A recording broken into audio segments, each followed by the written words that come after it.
Life started for Tracy Lauren Marrow in Newark, New Jersey. This was a tough place. The city had its own rhythm, its own set of rules. He was born in 1958. His world was small at first, just his family and his block. His mother passed away from a heart attack when he was just a young boy. His father then raised him alone for a few years. These early days were quiet, but the loss of his mother left a deep hole in his heart. He learned early that life could be hard and unpredictable. He spent his time figuring out the world around him, a world that was already showing its rough edges. After his mother was gone, his father did his best. He was a conveyor belt mechanic for a long time. He provided for his son. But then tragedy struck again. When Tracy was only 12, his father also had a fatal heart attack. Suddenly, he was an orphan. The world felt big and empty. He had no parents to guide him. He had to grow up fast. This was a lot for a young boy to handle. He was sent to live with his aunt in Los Angeles. Leaving New Jersey was a huge change. He was leaving the only home he had ever known for a new, uncertain life. Los Angeles was a different world. It was the Crenshaw district, a place with its own pulse. He felt like an outsider. The kids at his new school were different. They had their own way of talking, their own style. He tried to fit in. He listened to the way they spoke. He watched how they acted. He started to read a lot. He loved books by Iceberg Slim. These books told stories about street life, about hustlers and pimps. The stories were raw and real. They showed him a world he didn't know but was fascinated by. He started to adopt a new name for himself, Ice-T, in honor of the writer. At Crenshaw High School, he stood out. He wasn't like the other kids who were in gangs. He didn't want to be part of their fights. He stayed to himself most of the time. He focused on his own things. But he was surrounded by the gang culture. It was everywhere. You couldn't escape it. He learned how to navigate this world without becoming a part of it, at least for a while. He saw the violence, he saw the loyalty, he understood the rules of the street. This environment shaped him, teaching him lessons that he would carry with him for the rest of his life, for better or for worse. Life after high school was tough. Ice-T had a girlfriend and soon they had a daughter named Latesha. He needed to support his new family. He needed a job, a real way to make money. The streets offered quick cash, but it was dangerous. He looked at his options. There weren't many good ones for a young black man without a lot of connections. The future looked uncertain. He felt the weight of responsibility on his shoulders. He had to make a choice, and he had to make it soon. He wanted to provide a stable life for his child, something he never really had himself. He decided to join the United States Army. It seemed like a way out. It was a steady paycheck. It offered structure and discipline. It was a chance to escape the pull of the streets that he saw dragging down so many others around him. He enlisted for a 4-year term. He hoped the army would give him skills and a new perspective on life. It was a big step, leaving Los Angeles and his family behind. But he felt it was a necessary one. He was looking for a path, any path that led to a better future for himself and his daughter. The army felt like a solid bet. His time in the army was spent in Hawaii with the 25th Infantry Division. It wasn't always easy. He was a squad leader. He had to be responsible. He learned about leadership and how to work with a team. But he also saw that the army wasn't a perfect escape. He was still a young man with a rebellious spirit. He bought turntables, speakers, and a mixer. He started to practice his DJ skills. Music was his real passion. It was a way for him to express himself. He was learning military skills, but his heart was still drawn to the rhythm and the rhyme of the streets. The army taught him valuable lessons. He learned about finance and how to manage money. He learned how to be resourceful.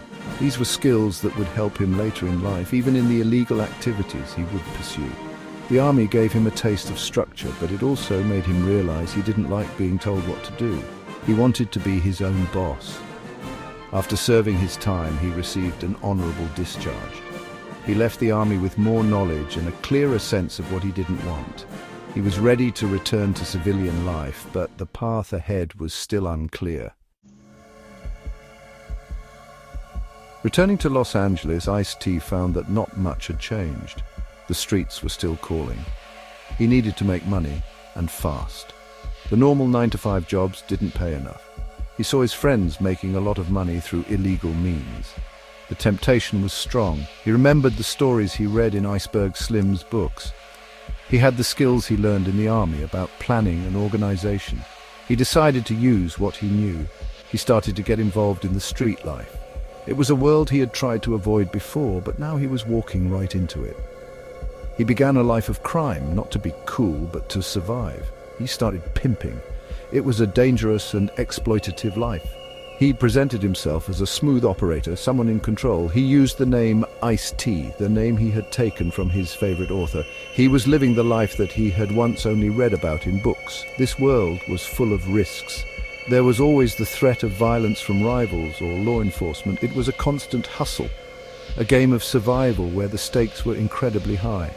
He was navigating a dark and difficult path, a long way from the boy who just wanted to fit in. This lifestyle was not glamorous. It was a stressful and challenging existence. He had to be smart. He had to be tough. He had to stay one step ahead of everyone. He learned how to read people, how to understand their motivations and their weaknesses. These were skills that, in a different context, could be very useful. But in the world of street hustling, they were essential for staying alive and out of jail. He was living on the edge every single day. The constant pressure took a toll. He knew this life was not sustainable. He knew he couldn't do this forever. He also got involved with a crew of thieves. They specialized in robbing jewelry stores. It was another way to make money, but it was even more dangerous. He was a good planner, using his army training to organize the heists, but a close call with the law made him think hard. A car accident during a getaway was a wake-up call. He realized he was risking everything, his freedom, his life, his chance to see his daughter grow up. He knew he had to get out. The street life was a dead end. He needed to find a different path, a legal way to use his talents and intelligence. Music had always been his escape, and while he was living the street life, he was also honing his skills as a rapper and DJ. He saw the rise of hip-hop as an opportunity. It was a way to tell his stories, the real stories of the streets he knew so well. He started performing in local clubs. His lyrics were raw and honest. They painted a vivid picture of the world he came from. People listened, they connected with his words. He was creating a new identity for himself, not as a hustler, but as an artist. Music was becoming his way out, his road to a new life. His big break came with the song 6 in the Morning. This track was a game changer. It is often considered one of the first gangster rap songs. It told a story from the perspective of a street hustler on the run from the police. It was gritty, it was real, and it captured the attention of a generation. He signed a record deal and released his debut album, Rhyme Pays. It was a success. He was finally making legal money doing something he loved. He was using his voice to share his experiences, turning the pain and struggles of his past into powerful art that resonated with many. From music, the doors to Hollywood opened. He was cast in the movie New Jack City as an undercover cop named Scotty Appleton. His performance was praised. He brought a level of authenticity to the role that other actors couldn't. He understood the world of the streets from both sides. This role launched his acting career. He went on to appear in many more films and television shows. He proved that he was more than just a rapper. He was a talented actor who could bring depth and realism to his characters. He had successfully transitioned from the streets to the screen. Today, Ice-T is a successful musician, actor, and public figure. He's best known for his long-running role on the TV show Law & Order Special Victims Unit. He has completely turned his life around. His story is a powerful example of change. It shows that no matter where you start or what mistakes you make, it is possible to find a different path. It is a message of hope. It tells us that with talent, hard work, and the courage to leave the past behind, anyone can redefine their future and achieve success on their own terms, proving that a person's beginning does not have to be their end.